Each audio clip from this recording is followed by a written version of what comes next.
नमस्कार दोस्तों, स्वागत है आप लोगों का मेरे चैनल में। दोस्तों, स्पेशल मैरिज एक्ट 1954 का आज जो सेक्शन हम लोग पढ़ेंगे वो सेक्शन 34 है। 34 डील करता है डिग्री को लेके, रिलीफ को लेके।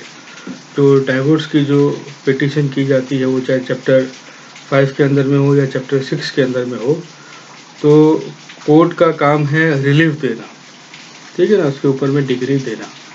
तो डिग्री देने से पहले जो कंडीशंस वो देखेगा उसको लेकर के सेक्शन 34 है।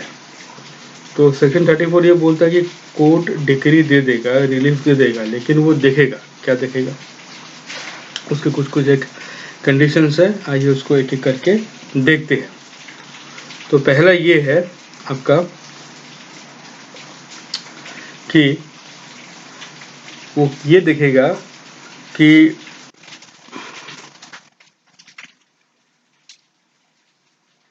जो रिलीफ है, तो जो रिलीफ है, रिलीफ देने का कोई ग्राउंड एग्जिस्ट करता है कि नहीं करता है। मतलब जिस बेसिस के ऊपर उन्हें पिटीशन फाइल किया गया है वो एक्सेप्टेबल है कि एक्सेप्टेबल नहीं है। पहले तो कोर्ट वो चीज़ दे देगा।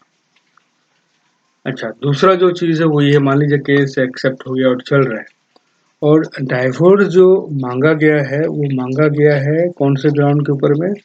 सेक्शन 27(1)(a) के ग्राउंड में। 1(a) बोलता है कि हस्बैंड या वाइफ कोई भी अपनी इच्छा से शादी रहते हुए किसी और के साथ अगर फिजिकल रिलेशन बनाता है, तो ये अगर ग्राउंड के ऊपर में डाइवोर्स अगर मांगा गया है तो कोर्ट ये देखेगा कि जो पिटिशनर है उसका भी कोई साठ गांठ है क्या, वो भी किसी तरीके से इन्वॉल्व है क्या, है, वो सब चीज कोर्ट देखेगा ये अपने जजमेंट देने से पहले, कि पिटिशनर कितना सही है, पिटिशनर जो बात बोल रहा है वो कितना सही है।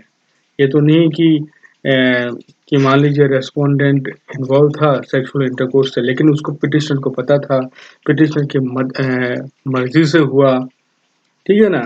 तो ये सब चीज कोर्ट देखेगा।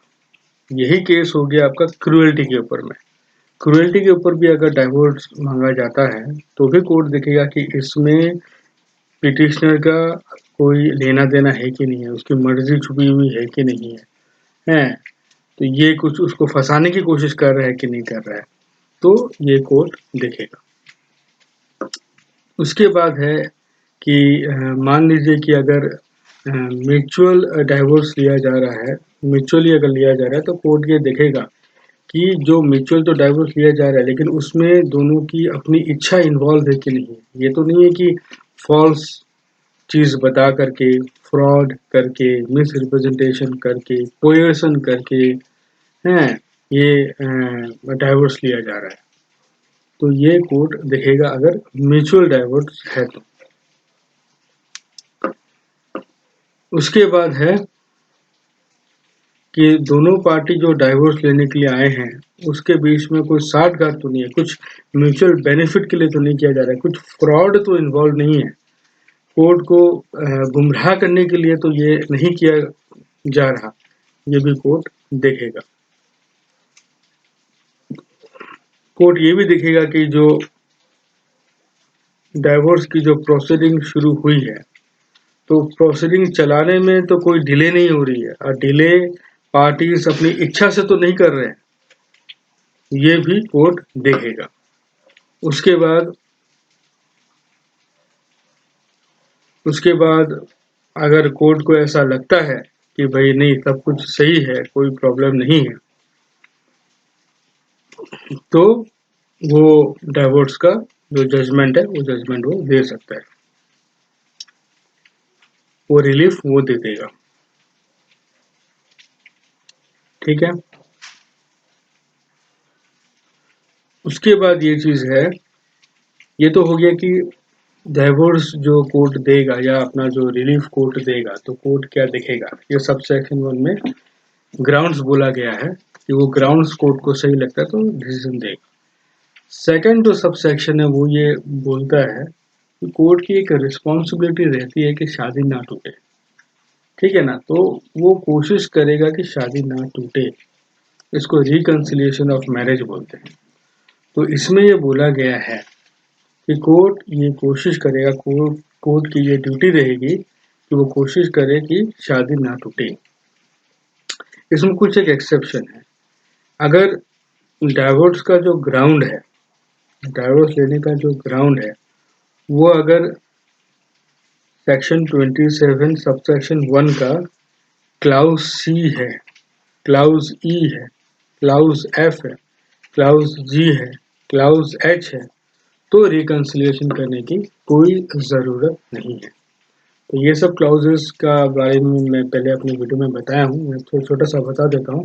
ये सब क्लाउजेस डील करते हैं, मान लो कि रेस्पोंडेंट की कोई सेक्सुअल बीमारी है जो कि छूत की बीमारी है, उसको अगर लेप्रोसी होकर रखी है रेस्पोंडेंट को, ये देखना ज़रूरी है कि लेप्रोसी पेटिशनर से ना हुई हो, लेकिन मान के चलो कि लेप्रोसी अगर हुई हुई है, उसके बाद अगर उसको 7 साल या 7 साल से ज़्यादा की आईपीसी के अंदर में सजा हो जाती है, वो गुमशुदा हो जाता है, 7 साल से ऊपर हो गए, जिसको पता होना चाहिए कि वो कहाँ है, उसको भी पता नहीं है। तो ये सब अगर ग्राउंड है तो रिकंसिलिएशन की कोई ज़रूरत नहीं है, नहीं तो रिकंसिलिएशन करना पड़ेगा। अच्छा, इसमें और एक दी हुई है कि भाई कोर्ट तो मध्यस्थता कर रहा है, अब शादी ना टूटे उसके लिए एक और बेनिफिट पार्टीज को दिया गया है कि पार्टीज को बोला जाएगा कि भाई आप अपना कोई आदमी बताओ जो आपके बीच में मध्यस्थता कर सके जिससे कि शादी ना टूटे, तो दोनों पार्टी जिसकी बात माने। तो अगर वो बता देती है तो कोर्ट क्या करेगी, मैक्सिमम 15 दिन हो सकता, 15 दिन के लिए प्रोसीडिंग को रोक देगी, एडजर्न कर देगी और बोलेगी, वो आदमी को नॉमिनेट कर देगी, भाई तुम मध्यस्थता करो, इस लोग का मैटर को सॉल्व करो। और अगर वो लोग किसी का नाम नहीं दे सकते हैं तो कोर्ट अपनी पसंद के आदमी को नॉमिनेट कर दे, भाई मध्यस्थता करो, इसको रिकंसाइल करो, इस मैटर को ठीक करो जिससे कि दोनों के बीच में शादी ना टूटे। और उसकी जो रिपोर्ट होगी वो भी कोर्ट देखेगी जब कोर्ट जजमेंट देगी तब, ठीक है। डाइवोर्स का जजमेंट देने से पहले जो रिपोर्ट होगा वो रिपोर्ट को भी वो कोर्ट देखेगी। और लास्ट जो पॉइंट है सबसेक्शन जो 4 है वो ये बोलता है कि डाइवोर्स मान लीजिए हो गया तो कोर्ट की एक रिस्पॉन्सिबिलिटी रहेगी कि डाइवोर्स की जो कॉपी है वो कॉपी दोनों पार्टी को दी जाएगी without any fees, free of cost, दोनों पार्टी को दी जाएगी। अच्छा, इसमें एक चीज ये भी बोली गई है कि अगर वॉइड मैरिज होती है, मैरिज जो कि वॉइड है, उसमें भी रिकंसिलिएशन करने की कोई जरूरत नहीं। और दूसरा, म्यूचुअल कंसेंट से अगर शादी डाइवोर्स हो रहा है म्यूचुअल कंसेंट से, तो भी कोर्ट की रिस्पॉन्सिबिलिटी है कि वो रिकंसाइल करे। तो दोस्तों ये था सेक्शन 34। ये कोर्ट का ड्यूटी बताता है कि कोर्ट के पास में केस आ गया डाइवोर्स के लिए, अब उसको जजमेंट देना है, तो कोर्ट क्या क्या चीज देखेगा जजमेंट देने से पहले, और कोर्ट को क्या क्या चीज करनी होगी शादी ना टूटे उसके लिए, यही सेक्शन 34 बोलता है। बहुत इंपॉर्टेंट सेक्शन है। वीडियो देखने के लिए बहुत बहुत धन्यवाद दोस्तों, थैंक यू वेरी मच।